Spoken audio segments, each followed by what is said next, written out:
ಒಂದು ಕಡೆ ಆಕಾಶಕ್ಕೇರಿ ನಿಂತಿರುವ ಬುರ್ಜ್ ಖಲೀಫಾ, ಇನ್ನೊಂದು ಕಡೆ ಆಕಾಶದಿಂದಲೇ ತೂರಿ ಬರುತ್ತಿರುವಂತಹ ಬ್ಯಾಲಿಸ್ಟಿಕ್ ಕ್ಷಿಪಣಿಗಳು. ಅಮೆರಿಕ, ಇಸ್ರೇಲ್, ಇರಾನ್ ಯುದ್ಧದ ಕಿಚ್ಚು ಈಗ ದುಬೈಗೂ ತಟ್ಟಿದೆ. ಬುರ್ಜ್ ಖಲೀಫಾವನ್ನೇ ಇರಾನ್ ಟಾರ್ಗೆಟ್ ಮಾಡ್ತಾ ದುಬೈ ಆರ್ಥಿಕತೆಗೆ ಎದುರಾಗಿರುವ ಆ ದೊಡ್ಡ ಗಂಡಾಂತರವಾದರೂ ಏನು? Let's find out. ಎಸ್, ಮುಗಿಲೆತ್ತರಕ್ಕೆ ನಿಂತು ಮೋಡಗಳ ಜೊತೆ ಕಣ್ಣ ಮುಚ್ಚಾಲೆ ಆಡುವ ವಿಶ್ವದ ಅತಿ ಎತ್ತರದ ಕಟ್ಟಡ ಅಂದ್ರೆ ತಕ್ಷಣ ನೆನಪಾಗೋದು ದುಬೈನ ಬುರ್ಜ್ ಖಲೀಫಾ.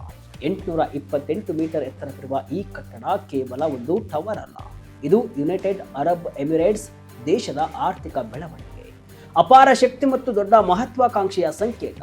2010ರಲ್ಲಿ ಉದ್ಘಾಟನೆಯಾದ ಈ ಕಟ್ಟಡ ಅಂದಿನಿಂದ ಇಂದಿನವರೆಗೂ ಐಷಾರಾಮಿ ಜೀವನಕ್ಕೆ ಹೊಸ ಭಾಷ್ಯವನ್ನ ಬರೆಯುತ್ತಲೇ ಇದೆ.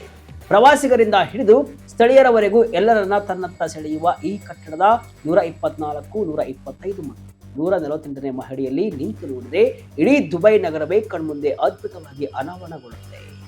ಆದರೆ ಈ ಕಟ್ಟಡವನ್ನ ದುಬೈ ಎಮಿರೇಟ್ಸ್ ನಿರ್ಮಾಣ ಮಾಡಿದ್ಯಾಕೆ? ಇರಾನ್ ಈ ಕಟ್ಟಡವನ್ನ ಟಾರ್ಗೆಟ್ ಮಾಡ್ತಾ ಇದರೊಳಗೆ ಏನೆಲ್ಲ ಇದೆ?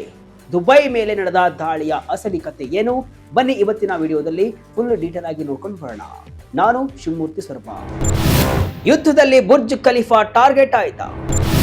ದುಬೈನಿಂದ ಅತಿ ದೊಡ್ಡ ಕಟ್ಟಡ ನಿರ್ಮಾಣ ಯಾಕೆ?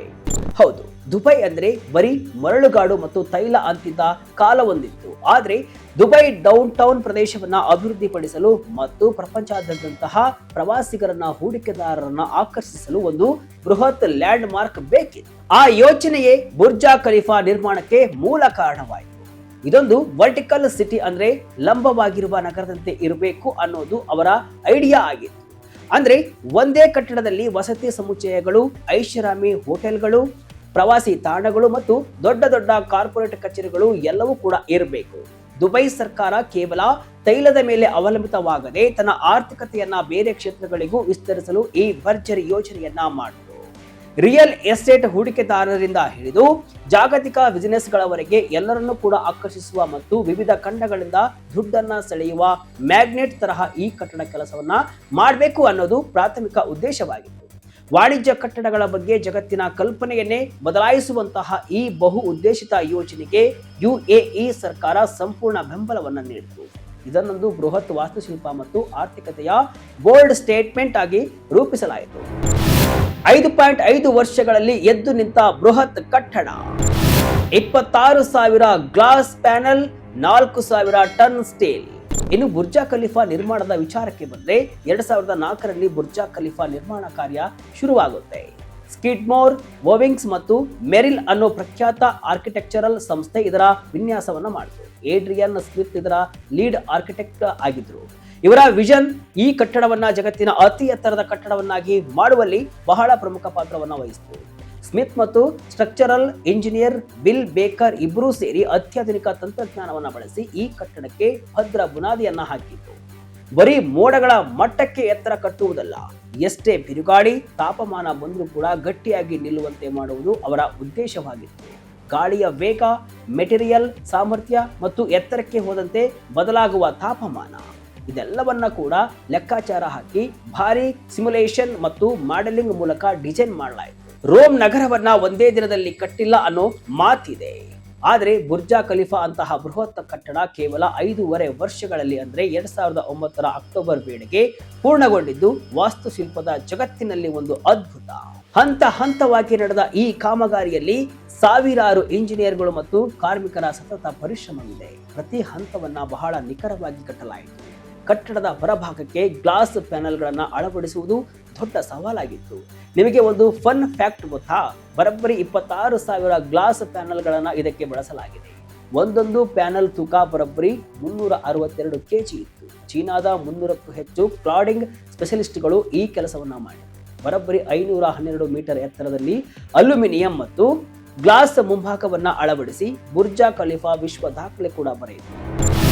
ಟೆಲಿಸ್ಕೋಪಿಕ್ ಸ್ಪೈರ್ ಬೆರಗುಗೊಳಿಸೋ ಸೌಲಭ್ಯ, ದಿನಕ್ಕೆ 9.46 ಲಕ್ಷ ಲೀಟರ್ ನೀರು ಪೂರೈಕೆ. ಇದರ ತುದಿಯಲ್ಲಿರುವಂತಹ ಟೆಲಿಸ್ಕೋಪಿಂಗ್ ಸ್ಪೈರ್ ಈ ಕಟ್ಟಡದ ಕಿರೀಟ ಇದ್ದ ಹಾಗೆ. ಇದು 4,000 ಟನ್ ತೂಕದ ಸ್ಟ್ರಕ್ಚರಲ್ ಸ್ಟೀಲ್ ನಿಂದ ಮಾಡಲ್ಪಟ್ಟಿದೆ ಮತ್ತು ಅಚ್ಚರಿ ಅಂದ್ರೆ ಇದನ್ನ ಕಟ್ಟಡದ ಒಳಗಿನಿಂದಲೇ ನಿರ್ಮಾಣ ಮಾಡಲಾಗಿದೆ. ವಿಮಾನಗಳು ಡಿಕ್ಕಿ ಆಗದಿರಲು ಈ ಸ್ಪೈರ್ ಮೇಲೆ ಹೈ ಇಂಟೆನ್ಸಿಟಿ ಕ್ಷೆನಾನ್ ವೈಟ್ ಲೈಟ್ಗಳನ್ನು ಹಾಕಲಾಗಿದೆ. ಇದು ನಿಮಿಷಕ್ಕೆ 40 ಬಾರಿ ಫ್ಲಾಶ್ ಆಗುತ್ತೆ. ಇದರಲ್ಲಿ ಕಮ್ಯುನಿಕೇಶನ್ ಉಪಕರಣಗಳನ್ನು ಅಳವಡಿಸಲಾಗಿದೆ. ಇನ್ನೊಂದು ಅಚ್ಚರಿಯ ವಿಚಾರ ಏನಪ್ಪಾ ಅಂದ್ರೆ, ಬುರ್ಜಾ ಖಲೀಫಾದ ವಾಟರ್ ಸಿಸ್ಟಮ್ ಮೂಲಕ ಪ್ರತಿದಿನ ಸರಾಸರಿ 9,46,000 ಲೀಟರ್ ನೀರು ಸರಬರಾಜು ಆಗುತ್ತೆ. ಈ ಕಟ್ಟಡದಲ್ಲಿ ಒಟ್ಟು 57 ಲಿಫ್ಟ್ಗಳು, 8 ಎಸ್ಕಲೇಟರ್ಗಳಿವೆ. ಜಗತ್ತಿನ ಅತಿ ಎತ್ತರದ ಸರ್ವಿಸ್ ಎಲಿವೇಟರ್ ಇಲ್ಲಿದ್ದು ಅದು 5,000 kg ತೂಕ ಬರುವ ಸಾಮರ್ಥ್ಯವನ್ನ ಹೊಂದಿದೆ. ಬೆಂಕಿ ಅವಘಡ ತಪ್ಪಿಸಲು ಮೆಟ್ಟಿಲುಗಳನ್ನು ಫೈರ್ ಪ್ರೂಫ್ ಕಾಂಕ್ರೀಟ್ನಿಂದ ಬಲಪಡಿಸಲಾಗಿದೆ. ದುಬೈ ಆರ್ಥಿಕತೆಗೆ ಬುರ್ಜಾ ಖಲೀಫಾ ಬಿಗ್ ಕೊಡುಗೆ. ಟಿಕೆಟ್ ಸೇಲ್ಸ್ನಿಂದಲೇ ಕೋಟಿ ಆದಾಯ. ಈಗ ದುಬೈ ಆರ್ಥಿಕತೆಯ ಮೇಲೆ ಇದು ಬೀರಿದ ಪ್ರಭಾವದ ಬಗ್ಗೆ ನೋಡೋಣ. ವರದಿಗಳ ಪ್ರಕಾರ ಬುರ್ಜ್ ಖಲೀಫಾ ನಿರ್ಮಾಣಕ್ಕೆ $1.4 ಬಿಲಿಯನ್ ಖರ್ಚಾಗಿದೆ. 2010 ಜನವರಿಯಲ್ಲಿ ಇದು ಅಧಿಕೃತವಾಗಿ ಓಪನ್ ಆಯಿತು.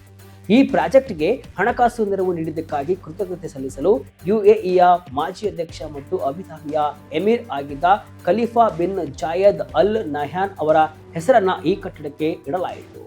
ಇಷ್ಟೊಂದು ಹಣ ಸುರಿದು ಯಾಕೆ ಈ ಸ್ಟೇಟ್ಮೆಂಟ್ ಕಟ್ಟಡ ಕಟ್ಟಿದ್ರು ಅಂತ ನೀವು ಕೇಳಬಹುದು. ಆದರೆ ಇದರ ಆದಾಯದ ನಂಬರ್ಸ್ ನೋಡಿದ್ರೆ ಶಾಕ್ ಆಗ್ತೀರಾ. ಕನೆಕ್ಟ್ ಟ್ರಾವೆಲ್ ವರದಿ ಪ್ರಕಾರ ಕೇವಲ ಎಂಟ್ರಿ ಟಿಕೆಟ್ ಸೇಲ್ಸ್ನಿಂದಲೇ ಬುರ್ಜ್ ಖಲೀಫಾ ವರ್ಷಕ್ಕೆ $621 ಮಿಲಿಯನ್ ಆದಾಯವನ್ನು ಗಳಿಸ್ತಾ ಇದೆ. ಫೆಬ್ರವರಿ 2026ರ ಟೊಮಾರೋ ಸಿಟಿ ವರದಿ ಪ್ರಕಾರ ಇದರೊಳಗಿನ ವಸತಿ ಸಮುಚ್ಚಯಗಳು 2010 ರಿಂದ ಇಲ್ಲಿಯವರೆಗೆ $2.18 ಬಿಲಿಯನ್ ಆದಾಯವನ್ನು ತಂದುಕೊಟ್ಟಿವೆ. ಇಲ್ಲಿನ 76%ಕ್ಕೂ ಹೆಚ್ಚು ಯೂನಿಟ್ಗಳ ಬೆಲೆ $1 ಮಿಲಿಯನ್ ಗಿಂತ ಹೆಚ್ಚಿದೆ. ಬುರ್ಜ್ ಖಲೀಫಾದಲ್ಲಿ 1 ರಿಂದ 8ನೇ ಮಹಡಿಯವರೆಗೆ ಜಾರ್ಜಿಯೋ ಅರ್ಮಾನಿ ಅವರೇ ಸ್ವತಃ ಡಿಸೈನ್ ಮಾಡಿರುವಂತಹ ಅರ್ಮಾನಿ ಹೋಟೆಲ್ ಇದೆ. 9 ರಿಂದ 108ನೇ ಮಹಡಿಯವರೆಗೆ 900 ಖಾಸಗಿ ಅರ್ಮಾನಿ ನಿವಾಸಗಳಿವೆ.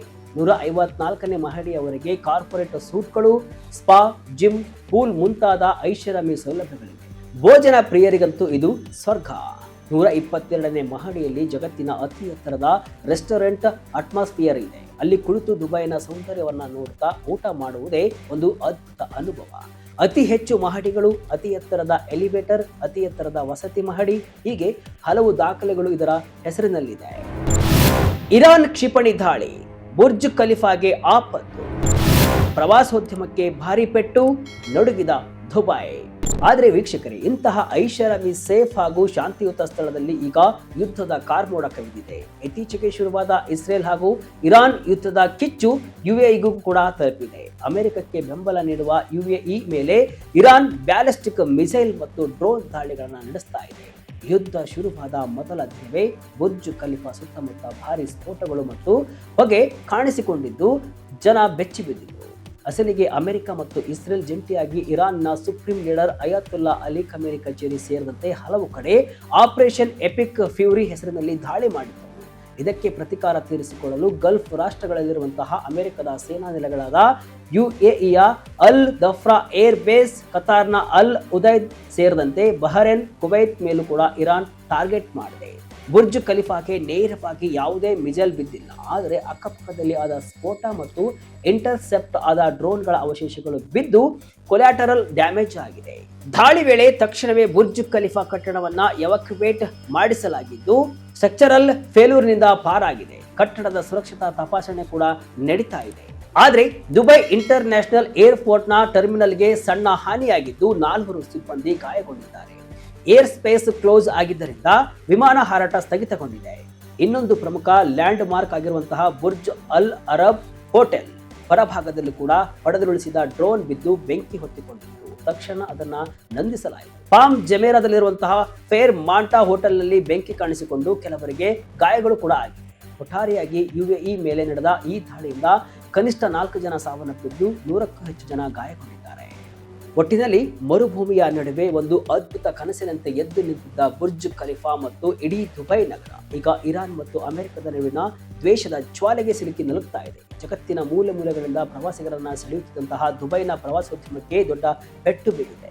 ಹೋಟೆಲ್ಗಳು ಡ್ಯಾಮೇಜ್ ಆಗಿವೆ, ಫ್ಲೈಟ್ಗಳು ಕ್ಯಾನ್ಸಲ್ ಆಗಿವೆ, ಲಾಕ್ಡೌನ್ ವಾತಾವರಣ ನಿರ್ಮಾಣವಾಗಿದೆ. ಕೇವಲ ಪ್ರವಾಸಿಗರನ್ನೇ ನಂಬಿಕೊಂಡಿದ್ದ ದುಬೈ ಆರ್ಥಿಕತೆಗೆ ಇದು ನುಂಗಲಾರದ ತುತ್ತಾಗಿದೆ.